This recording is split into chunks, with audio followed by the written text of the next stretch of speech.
I for one cannot wait to see what these new systems can do. However, there are scores of titles announced from years gone by that are meant to be dropping across 2021, but that clearly is not the case. I'm Scott from WhatCulture.com, and these are 8 video games you wrongly think are coming soon. And don't worry, so did I. Number 8, Far Cry 6. Debuting in July 2020, Ubisoft's continuation of the mega popular Far Cry series looks to have recruited Giancarlo Gus Fring Esposito himself, and was meant to release in February 2021. Obviously, the various machinations of 2020 were already getting in the way of that, and as different countries, working conditions, and everything in between affected work schedules, Far Cry 6 has continually been pushed back. The latest update came from an Ubisoft earnings call, which pegged a new release date as all the way in the future, landing in a window that expires on April 2022. Clearly, Ubisoft are taking the right precautions to allow developers the appropriate time to craft the game, but the point stands that Far Cry 6 is likely not coming in 2021 at all. Also mentioned in this call was the ill-fated Skull and Bones, a title that takes Assassin's Creed's boat combat and fleshes it out into a full multiplayer game, now penciled in for a release some point before April 2023.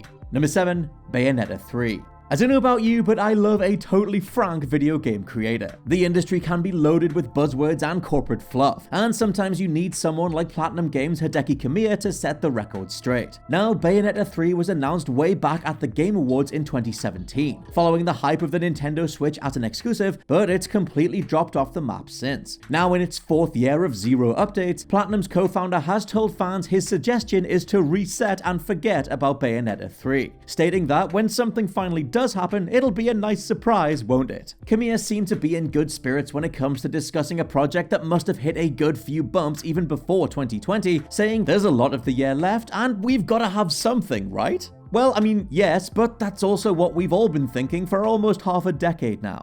Number 6, Elden Ring. Little did we know the trailer voice for Elden Ring moaning, "Oh, Elden Ring," would go on to encapsulate the exact energy of waiting for this thing to come out. Fast coming up on 2 years of development and an insane collaboration between Game of Thrones writer G.R.R. Martin and From Software's Hidetaka Miyazaki, we've seen a conceptual trailer and a terrible quality leak, but that's it. Still, Elden Ring popped up on many a leaked document for your next gaming convention of choice, with nothing to show in the end, be it at the Game Awards, any consoles reveal, or anything in between.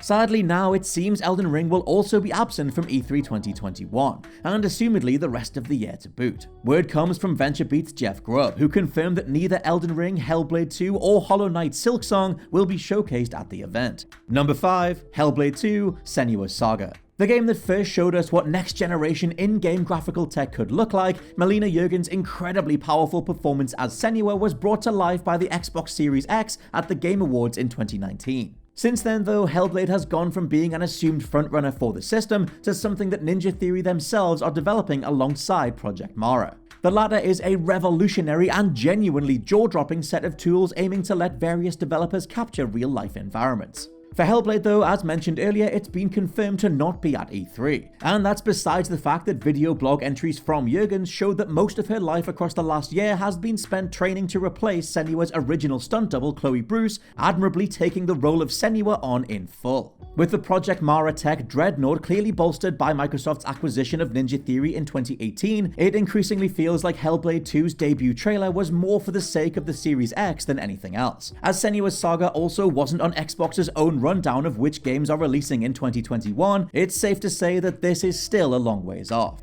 Number 4, Starfield. The game that went from far-off rumor across the 8th generation to very real indeed, Starfield is Bethesda's first new IP in over 25 years. Seeing the developer ply their trade to sci-fi, one of the only major genres they've barely ever dabbled in, save for a couple of Terminator games across the 90s, leaked screenshots confirmed things like an Elder Scrolls/Fallout hybrid style of first and third person, in-game energy companies like Axion powering your ship, and staple weapons like a shotgun. Outside of that though, the jury's out. We know Starfield was in development long before Microsoft's acquisition of the company, interestingly shifting the release of this to an assumed multi-platform launch into an Xbox and PC exclusive. It's no doubt going to front-load the Xbox/Bethesda conference at E3, but when it comes to release dates, the running gag from insiders like Jason Schreier and Jeff Grubb are that it still won't be with us until 2022 at the earliest. Schreier has gone as far as saying the game is nowhere near done, and if Bethesda are making the most of the resources and funding now afforded to them by Xbox,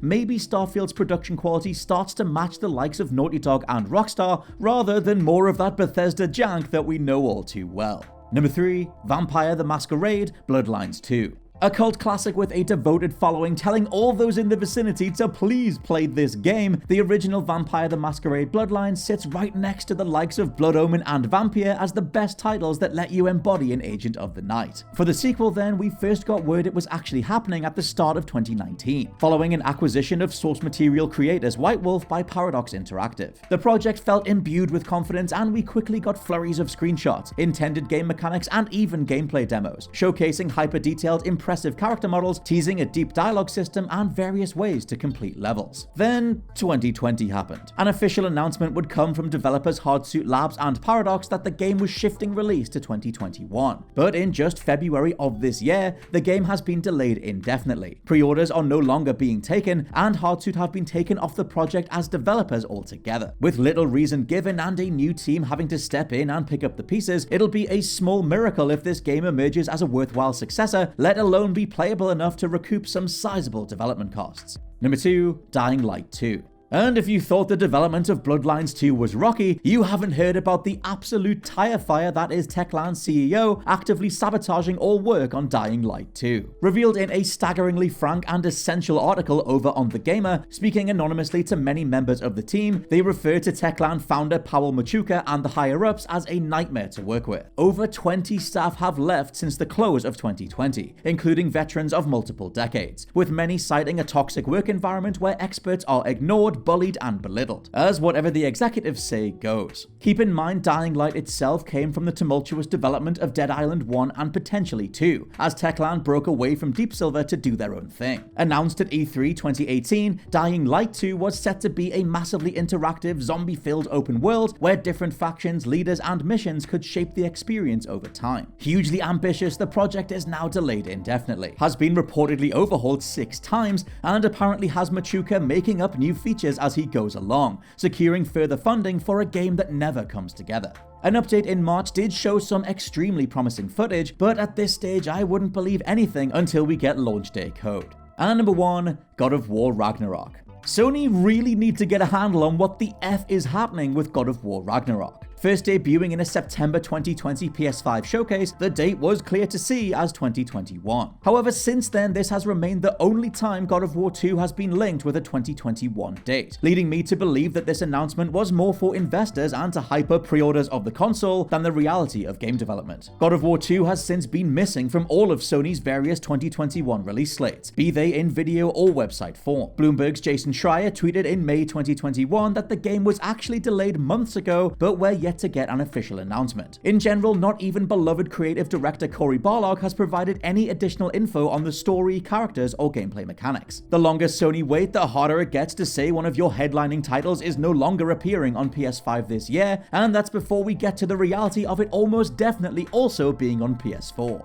And those are just 8 video games we all thought were coming in 2021, but that's no longer the case. Let me know what you were looking forward to the most down below, and obviously I must reinforce that any delays will only serve the games better going forward. Hopefully it all works out in the end, but for now, I've been Scott from WhatCulture.com, and I'll catch you soon.